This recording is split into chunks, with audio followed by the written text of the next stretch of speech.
Çık lan oraya. Lan haber arıyorsun. Ne söyledi?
Bak abi torbaları yükleyip götürüyorlar. Bak bak.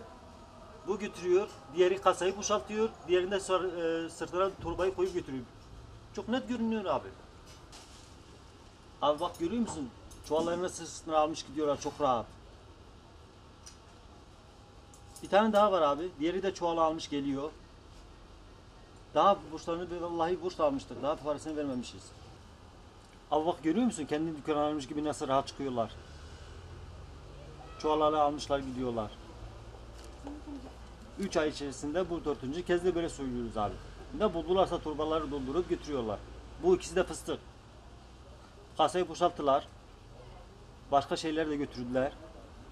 Yani kamerada net görünüyor. Kasayı boşalttı gitti. Fıstıkları torba torba alıp gitti. Bak görüyor musun abi kasayı açıyor. Dünkü hasılatını bak görünüyor abi. Hepsini tümünü alıyor. Gidiyor. Altına bakıyor, üstüne bakıyor. Çekmeceyi kocalıyor. Görüyor musun abi ne kadar kocalıyor? Başka var mı diye. Kasayı boşalttı, paranın tümünü hasıladı, tümünü aldı gitti.